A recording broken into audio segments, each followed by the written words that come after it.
On va faire un petit récapitulatif et on va parler de cette saison 2024-2025 comme il se doit. Salut la team, j'espère que vous allez bien, très heureux de vous retrouver pour cette toute nouvelle vidéo et je pense que ça va être en termes de montage et en termes d'organisation de vidéo la plus grosse que j'ai fait de cette année 2025. Pour tout vous dire à quel point j'ai fait les choses bien, regardez je me suis préparé une feuille, je me rapproche un peu, une feuille pour parler de certaines choses.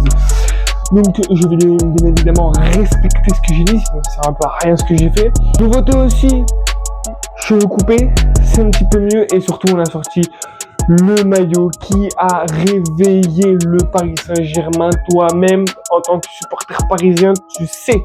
Alors, on va pas perdre pas plus de temps et on est tout de suite parti pour récapituler la saison 2024-2025 du Paris Saint-Germain.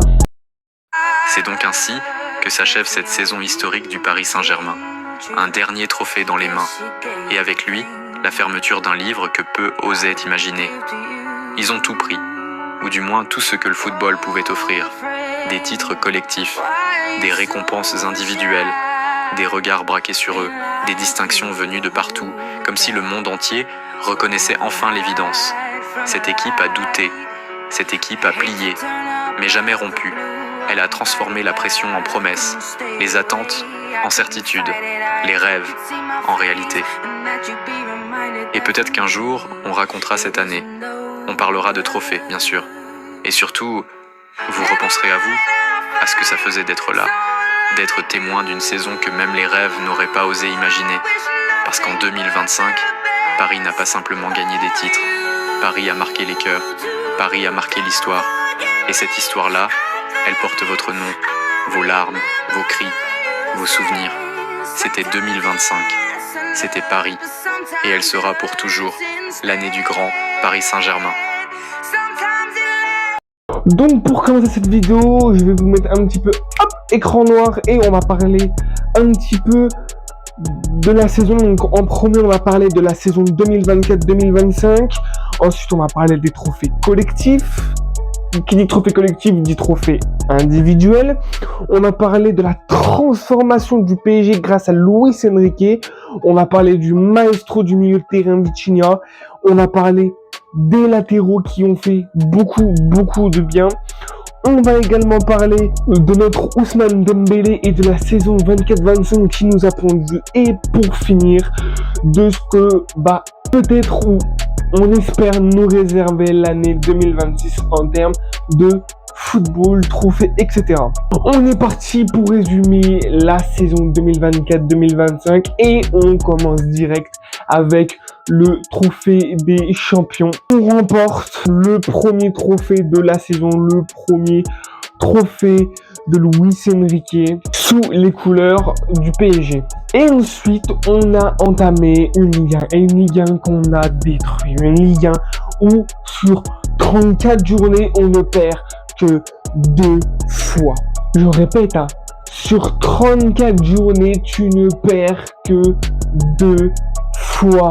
Tu as battu le record d'invincibilité à l'extérieur de l'AC Milan qui était de 28 matchs, tu le bats de 29 matchs et tu étais à 2 matchs d'égaler le record du FC Nantes de 32 journées de Ligue 1 sans défaite.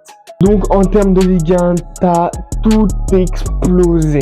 T'as le meilleur passeur dans ton équipe et t'as le meilleur buteur dans ton équipe. Déjà, ça c'est fait, ça c'est carré, ça c'est posé. Ensuite, tu vas remporter cette Ligue 1 plutôt facilement, voire même très facilement. Donc ça fait 2 trophées déjà dans ton armoire à trophées durant la saison 24-25. Ensuite, tu vas partir sur une Coupe de France et une Coupe de France où tu t'es fait peur. Tu t'es fait peur en 32e de finale, tu t'es fait peur en 6e de finale. La Coupe de France était très mal partie de base en fait parce que tu affrontes Lens en 32e de finale où tu vas jusqu'au penalty. Donc déjà, tu te fais très peur. Savonov te fait gagner cette séance de tir au but. Ensuite, en 6e de finale, tu affrontes Dunkerque où pareil, tu gagnes 4-2 mais tu te fais extrêmement peur.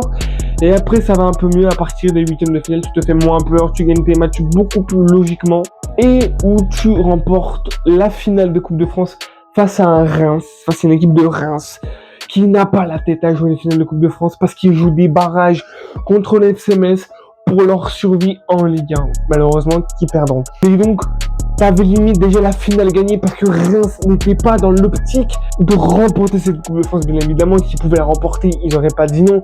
Mais ils n'étaient pas dans l'optique de remporter cette Coupe de France. Ils préféraient rester en Ligue 1 que de remporter cette Coupe de France. Donc, déjà, la Coupe de France, elle n'était pas donnée.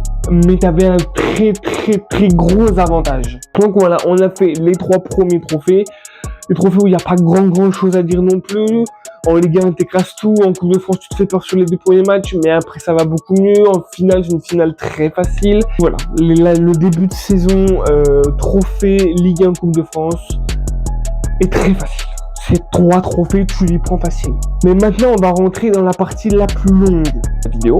La Ligue des Champions. Tu fais une phase de poule de Ligue des Champions à chier. Nul. Horrible. Tu gagnes contre Girone sur une erreur du gardien. Franchement, la victoire, je ne sais pas d'où elle sort. Je ne sais même pas comment on a fait pour gagner un match pareil. Mais tu le gagnes, ça c'est sûr. Ensuite, tu affrontes le PSV Eindhoven. Tu fais un partout. Une équipe sur le papier que tu dois pas détruire, mais tu dois leur faire comprendre qui tu es, que tu es le Paris Saint-Germain. Tu dois faire respecter ce logo. Tu vois ce logo là, tu dois le faire respecter. Est-ce que tu n'as pas fait durant ce match? Tu ne l'as pas fait. Ensuite, alors je vous dis les clubs, mais c'est pas dans l'ordre, hein, parce que de tête, je les ai pas dans l'ordre. Ensuite, tu vas affronter Arsenal chez eux. Et t'as un Donnarumma. Couche culotte, il se chie dessus, il fait 2 erreurs, on prend 2 buts. Voilà, c'est carré, c'est simple. Il fait 2 erreurs, tu prends 2 buts. Il n'y a pas à tortiller le cul pour chier droit, voilà, ça c'est clair, c'est fait. Ensuite, tu vas aller affronter le Bayern, et là, tu perds une fois de plus. Alors que ce match, si mes souvenirs sont bons, tu peux... Je te dis pas remporter 3-0, mais aller gratter le 1-0 ou peut-être le 2-1, mais gratter 3 points qui te ferait du bien au classement. Mais tu ne les prends pas. Tu ne les prends pas. Tu as ce match qui te fait perdre ton équilibre. L'Atlético Madrid. Tu perds 2-1 à la toute dernière seconde de jeu. Plus rageant que ça, tu trouves pas. Après, tu te sauves la mise face à Salzbourg où tu gagnes 3-0. Encore heureux. Et ensuite, tu as ce fameux match où les Parisiens ont porté ce maillot. Tu perdais ce match. Peu importe ce que tu faisais à Stuttgart, tu étais éliminé de la Ligue des Champions. Ce match était face à Manchester City. Tu tombes en enfer. Tu prends 2 buts en 20 minutes. En deuxième période. Il suffit d'un éclair pour tout relancer. Et cet éclair, il s'appelle Ousmane Dembélé qui relance l'équipe. Et à partir de ce moment-là, le PSG est différent. Le PSG est transcendé. Le PSG a pris des remontadas face au Barça, face à Manchester United. Mais là, c'est fini. Le PSG qui les met les remontadas en gagnant 4-2. En gagnant 4-2. Le PSG passait de l'enfer au cauchemar, au rêve, au paradis, à espérer la prendre, à espérer passer les poules. Ils avaient leur destin en main. Et face à Stuttgart, le récital, la winasse, et ils passent en 8e. Mais avant d'aller en 8e, on doit jouer du coup les barrages. Fini 15e, on est obligé de jouer les barrages. On joue les barrages contre Brest, cumuler les 2 matchs, ça fait 10-0. 3-0, 7-0, plié, hop. La sortie, elle est là-bas. La porte, elle est là-bas. Maintenant, place aux choses sérieuses. Liverpool. T'accueilles Liverpool chez toi et... Alisson fait le match de sa vie. Tu peux tirer de n'importe où avec n'importe quel pied, coup franc, corner, penalty, tir de loin, tir de près. Alisson allait tout arrêter. Alisson a tout arrêté dans ce match. Le plus dur pour un gardien, c'est quand pendant 90 minutes, t'as eu aucune grosse frappe. Et un joueur qui est encore inconnu en bataillon, Elliott, rentre sur le terrain. Il fait une frappe. Et ça passe. On perd chez nous. Mais chez eux, ça allait être différent. Chez eux, on allait avoir la rage. La rage parce qu'on voulait passer. Et on a eu cette rage. Beaucoup plus serré pour le coup. 1-0. Dembélé qui marque, on va à la séance de pénalty. Une séance de pénalty qui rentrera dans l'histoire de la Ligue des Champions. 2 arrêts de Donnarumma et un pénalty de Doué pour nous qualifier en quart de finale. Face à Aston Villa. Et face à Aston Villa, au match aller, même s'ils ont ouvert le score, c'est un PSG différent.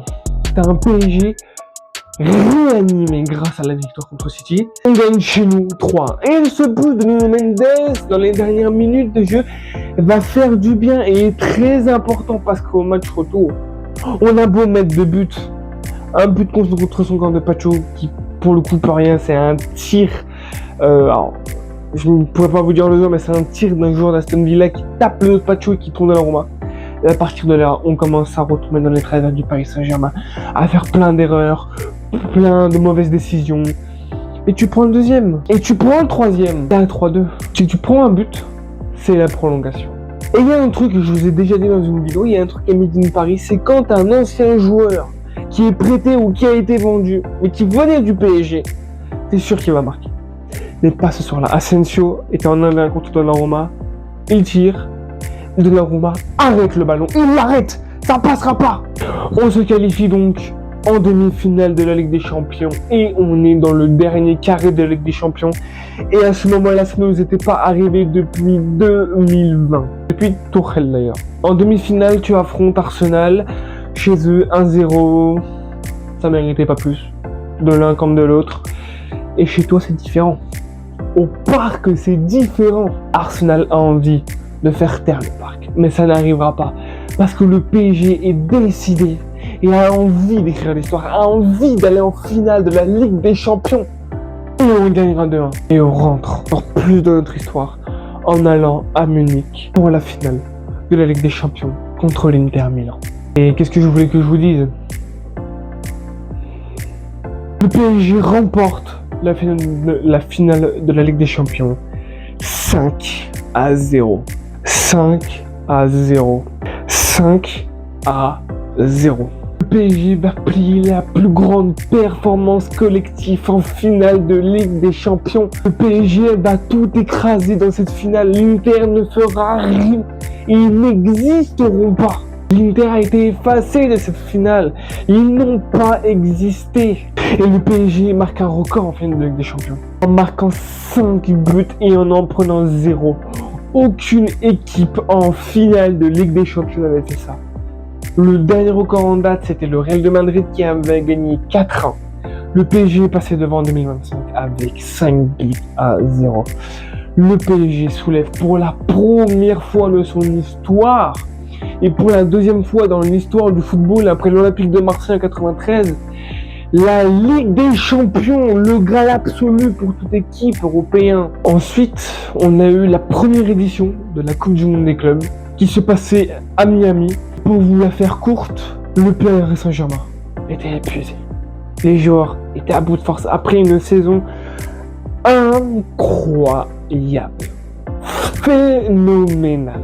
Ils battront l'Atlético Madrid, l'équipe qui les avait gagnés en poule de Ligue des Champions à la dernière seconde. Et je vous l'ai fait brièvement, nous remporterons le match face au Bayern à 9 contre 11, incroyable. On va détruire le Real de Madrid 4-0 et on part en finale de la Coupe du Monde des clubs face à Chelsea, mais Chelsea a contré notre tactique et en plus de contrer notre tactique, nos joueurs étaient épuisés et ça on l'a senti. Le rythme était beaucoup plus faible, l'intensité du Paris Saint-Germain était beaucoup moins intense que d'habitude, beaucoup d'erreurs techniques, beaucoup de déchets et on perdra 3-0. Et c'est pas cher payé parce que vu la performance qu'a fait le Paris Saint-Germain, c'était normal. C'est normal de perdre 3-0 sur un match comme ça. Et c'est mérité d'ailleurs.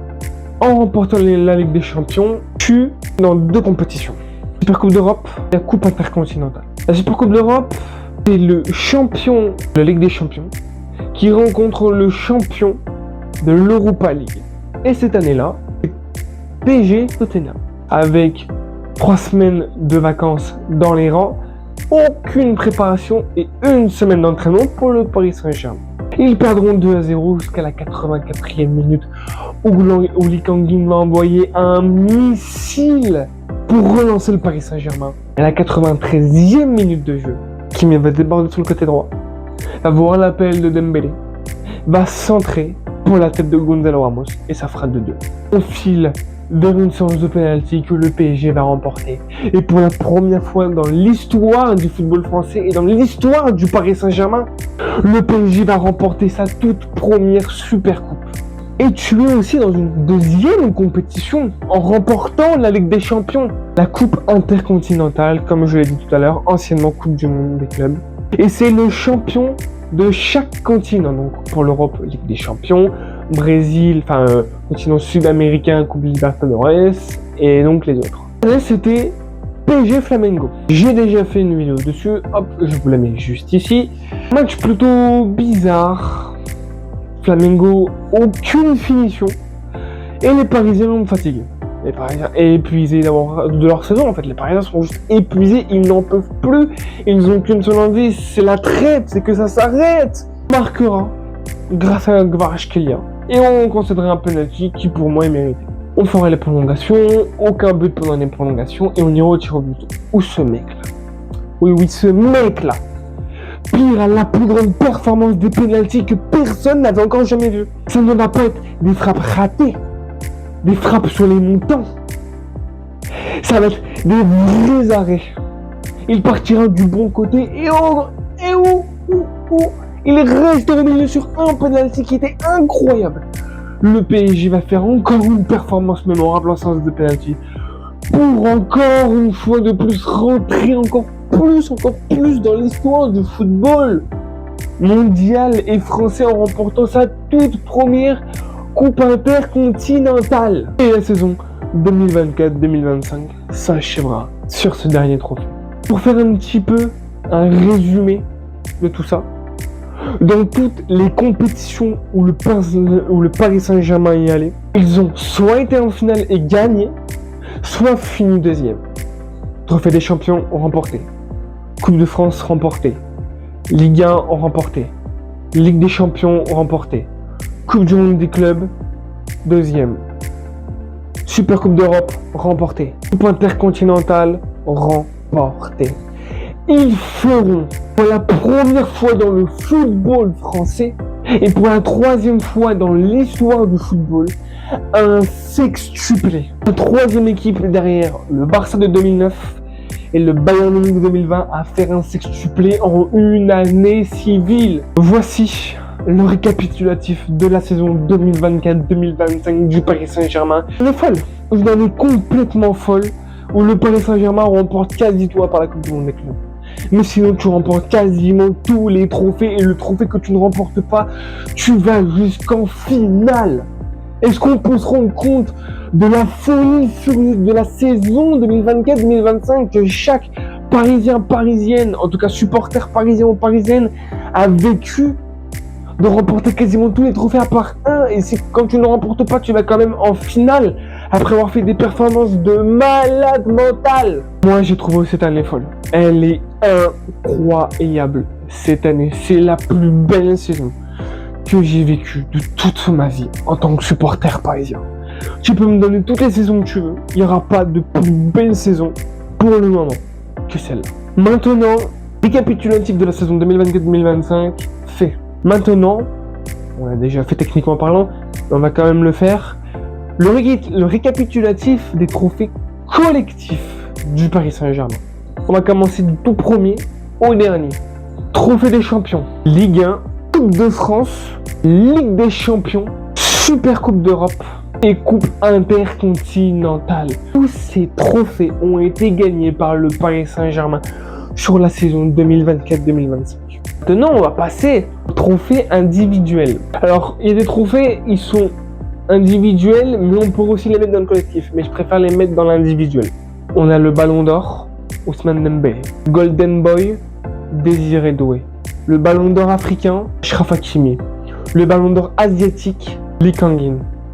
Bon, à ce moment-là, il était parti à Manchester City, mais il est compté comme un trophée pour le Paris Saint-Germain. On a le trophée Yashin, Donnarumma. L'entraîneur de l'année, Luis Enrique. Le directeur sportif de l'année, Luis Campos. Le président de l'année, Nasser El Khelaifi. Le meilleur jeune joueur de la Ligue des Champions, Ousmane Dembélé et Désiré Doué. Le plus beau but collectif, le deuxième but de Désiré Doué en finale de Ligue des Champions. Le club de l'année. Tu remportes 11 catégories. Absolument tout pris. Et même pour vous dire, pendant la cérémonie du Ballon d'Or, la fondation de l'année a été la fondation Xana, je sais pas comment on dit. Qui est la fondation de la fille de Luis Enrique. Tu prends tout ce que tu peux prendre, tu le prends. Il n'y a rien que tu n'as pas pris. Ensuite, on va parler d'un homme. Et c'est cet homme. Et ouais, peut-être que c'était lui. L'entraîneur que Paris attendait depuis toujours. Celui capable de faire taire les doutes et d'élever ce club jusqu'à son étoile. Certains entraîneurs cherchent à tout changer. Lui a juste révélé ce que Paris avait oublié, qu'une équipe, ce n'est pas des noms, c'est une âme. Mais derrière ces principes, il y a aussi un homme qui a souffert. Un homme qui, un jour, a perdu une lumière dans sa vie. Et malgré ça, il s'est relevé, toujours debout, toujours droit. Il n'en parle pas, il n'a pas besoin de mots. Son silence est une force, ses regards, une intensité. Et peut-être que cette saison, c'est lui, l'homme du destin, celui qui pourrait écrire la plus belle histoire du PSG.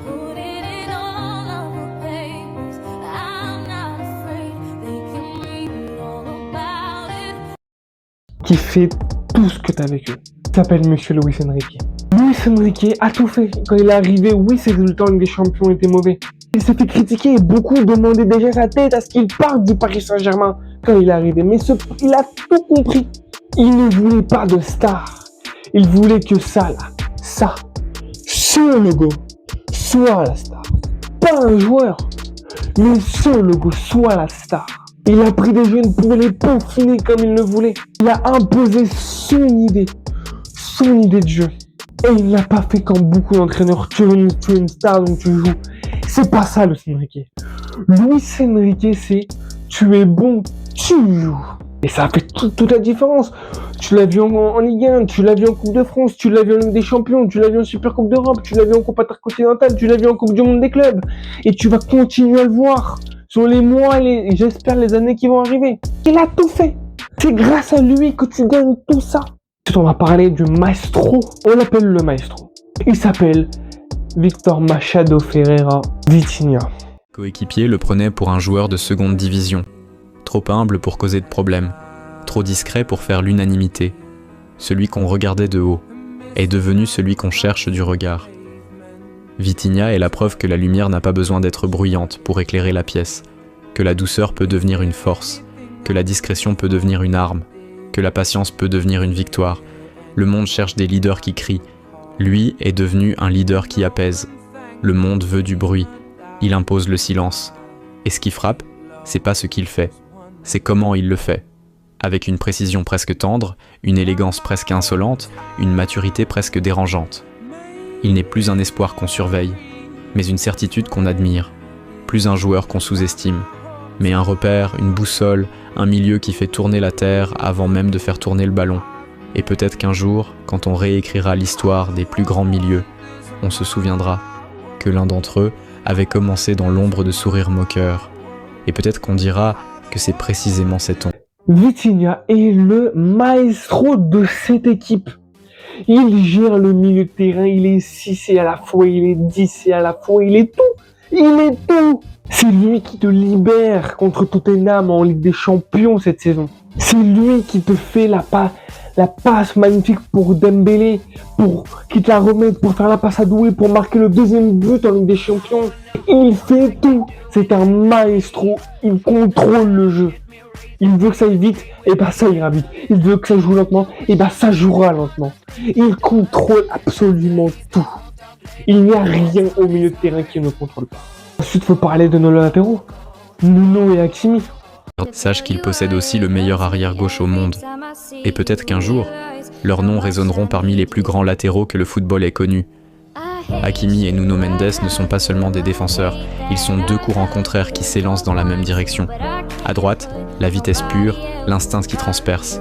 À gauche, la puissance souple, l'élan qui libère. Ils ne comptent pas leurs pas, ils comptent les rêves qu'ils portent. Ils ouvrent les couloirs, referment les failles et donnent au PSG un équilibre rare, celui d'avoir deux armes absolues des deux côtés du terrain. On admire les créateurs, Mais sans eux, il n'y a pas de souffle. Ils sont les fondations silencieuses d'une équipe devenue monument. Alors profitons, car dans l'histoire, il est rare de voir réunis dans la même équipe les deux meilleurs latéraux du monde. Un privilège pour aujourd'hui, et peut-être une légende pour demain.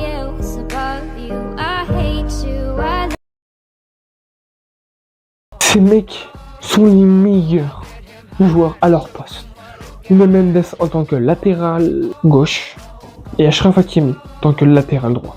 Tu pourras me donner tous les latérales droits que tu veux et latéral gauche que tu veux. Pour moi, il n'y a pas de meilleur latéral gauche et droit que Nuno Mendes et Achraf Hakimi. Ils sont bons en défense et ils apportent énormément en attaque. Grâce à Hakimi qui donne le ballon à Dembélé pour la passe pour Gonzalo Ramos qui fait le 2-2 face à Tottenham. C'est un des champions contre Barça, c'est Nuno Mendes qui part de la défense, qui fait un zigzag pour donner le ballon à Sani Mayulu pour qu'il légalise contre le Barça cette année. Ces joueurs-là sont des monstres, défensivement et offensivement. Et le ballon africain d'Hakimi est totalement mérité. Et pour finir, on va parler d'El Grande Ballon d'Or, Monsieur Ous. L'or est un métal précieux, mais ce soir, il devient histoire, souffle, symbole. Lorsque l'or s'élève dans ses mains, c'est toute une génération qui croit en ses rêves. L'enfant d'Évreux a touché le ciel. Et ouais, peut-être que c'est le plus beau ballon d'or remis, non pour la gloire qu'il reflète, mais pour l'espoir qu'il transporte. Les plus belles histoires s'écrivent avec de l'or, mais elles commencent toujours par un enfant qui serre son ballon comme on serre une promesse. À force de nuit, de silence et de courage, il a transformé ses rêves en lumière. Aujourd'hui, l'enfant est devenu homme, et l'homme est devenu exemple. Ce ballon d'or n'est pas seulement le sien, il appartient à tous ceux qui refusent d'abandonner, car les plus belles histoires s'écrivent avec de l'or. Et ce soir, c'est bien Ousmane qui en tient la plume. Que dire Ousmane Dembélé, que dire? Aucun mot n'est à sa hauteur. Beaucoup diront fallait donner à Rafinha, fallait donner à Lamine Yamal. Mais non, il n'y a pas, en fait dans aucun monde le ballon d'or revient à Rafinha ou le ballon d'or revient à Lamine Yamal. Et seront pas d'accord ceux qui ne seront pas d'accord. Mais tout en logique, il n'y a qu'un seul joueur cette année-là qui pouvait le prendre. Et ce joueur c'était Ousmane Dembélé.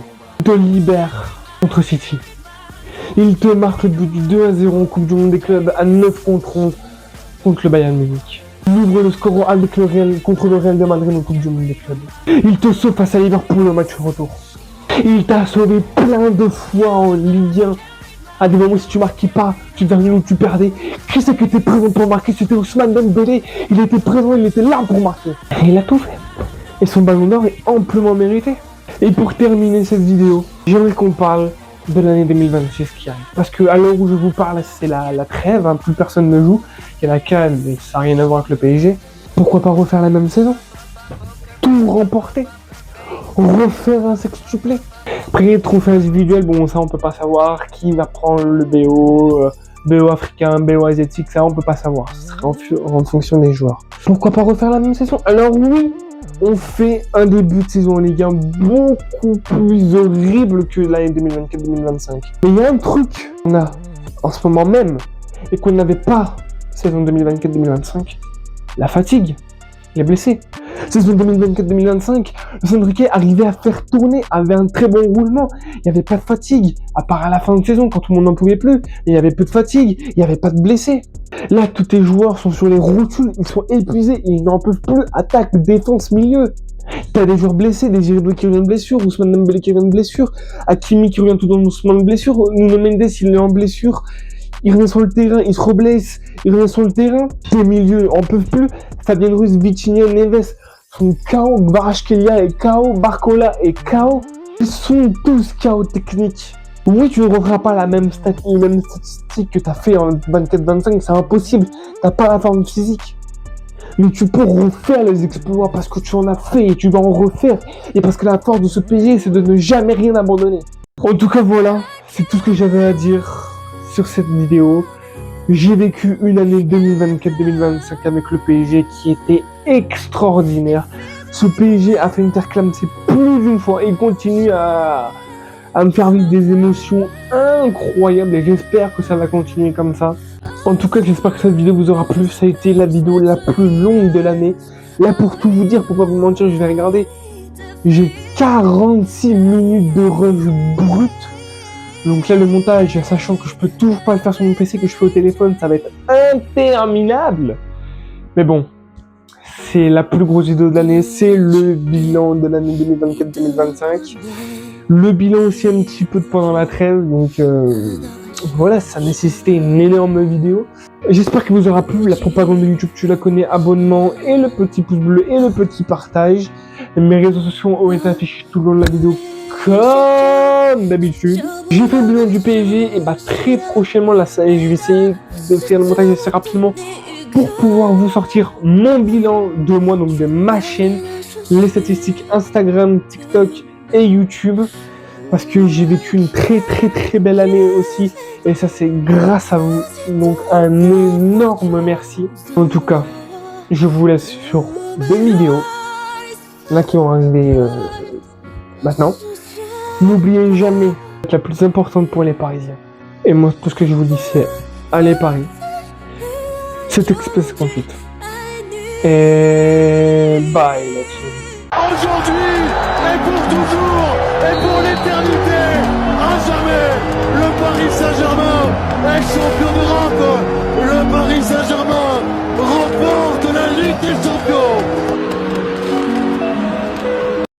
C'est donc ainsi que s'achève cette saison historique du PSG. Un ballon d'or pour l'un, un titre de meilleur entraîneur pour l'autre. Et comme une évidence, le prix de la meilleure équipe de l'année. Et ouais, peut-être qu'un jour, on racontera cette saison à nos enfants. Car il y a des histoires qui dépassent les matchs, des victoires qui dépassent les trophées. Il y a des moments où le football devient plus qu'un jeu.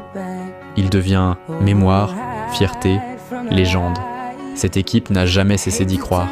Elle a douté, tremblé, mais n'a jamais abandonné. Le parc a vibré, Paris a chanté, et le monde entier a regardé. Ce n'était pas seulement une saison, c'était un souffle, un poème, un miracle en mouvement. Alors merci. Merci à ces joueurs qui ont offert du spectacle et de la passion, à cet entraîneur qui a imposé sa vision, à ce gardien qui a marqué la saison de ses arrêts.